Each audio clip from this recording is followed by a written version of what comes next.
সারা দেশের বিভিন্ন স্থানে বিএনপি নেতাকর্মী কর্তৃক জামায়াতের নারী কর্মীদের উপর হামলা, হেনস্থা এবং নির্বাচনী কার্যক্রমে বাধা দেওয়ার প্রতিবাদে অবশেষে ব্যাপক বিক্ষোভ সমাবেশে ডাক দিয়েছেন জামায়াতের নারী কর্মীরা।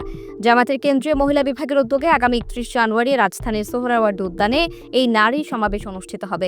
দলের নায়েবে আমির ডক্টর সৈয়দ আবদুল্লাহ মোহাম্মদ তাহের বলেন, এই প্রথমবার বলা যায় আমাদের নারী সংগঠনের কর্মীরা বাধ্য হয়ে প্রকাশ্যে এসে প্রতিবাদ সমাবেশ করবেন। সারা দেশের বিভিন্ন এলাকায় জামায়াতের নারী কর্মীরা ভোট চাইতে গেলে তাদের ওপরে হামলা হচ্ছে। সারা দেশ থেকে 9টি এলাকায় হামলার খবর পাওয়া গেছে, তবে প্রকৃত সংখ্যা এর বেশি হবে। এদিকে বিভিন্ন গণমাধ্যমের গত এক সপ্তাহের সংবাদ বিশ্লেষণ করলে দেখা যায়, গত 20 তারিখে ভোলায় ধানের শীষে ভোট না চাওয়ায় নারীর মাথা ফাটিয়েছেন যুবদল নেতা। একই দিনে মিরপুরে মহিলা জামায়াতের নেতাকর্মীদের উপর বিএনপির হামলার ঘটনা ঘটেছে। 21 তারিখ পটুয়াখালীতে জামাত নেতৃত্বে হেনস্থা করেছে ছাত্রদল নেতারা। 22 তারিখে নোয়াখালীতে জামায়াতের নারী কর্মীদের উঠান বৈঠকে যুবদল কর্মীরা বাধা দিয়েছেন।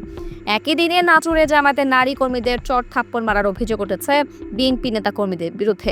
সিরাজগঞ্জে মহিলা জামাত কর্মীদের উপর বিএনপির হামলার ঘটনাও ঘটেছে 22 তারিখে। 24 তারিখে শরীয়তপুরে জামায়াতের নারী কর্মীদের নির্বাচনী প্রচারণায় ছাত্রদল নেতাকর্মীদের বাধা ও পোস্টার ছিনিয়ে নেওয়ার অভিযোগ উঠেছে। একই দিনে মেহেরপুরে জামায়াত নারী কর্মীদের হেনস্থার অভিযোগ উঠেছে বিএনপি নেতাদের বিরুদ্ধে। 25 তারিখ যশোরে জামায়াতের মহিলা নেতৃত্বের ওপর বিএনপির হামলায় অন্তত 20 জন আহত হয়েছেন। 26 জানুয়ারি লক্ষ্মীপুরে মহিলাদের প্রচারে বিএনপির বাধায় জামায়াতের 6 কর্মী আহত হয়েছেন।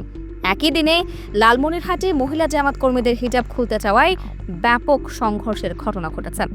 এইসব ঘটনার প্রতিবাদে অবশেষে প্রতিবাদী সমাবেশের ডাক দিয়েছেন জামাতের নারী কর্মীরা। জামাত যদি এই সমাবেশ জোরালো করতে পারে, তবে নারীদের বেশিরভাগ ভোট তারাই পাবে বলে ধারণা রাজনৈতিক বিশ্লেষকদের।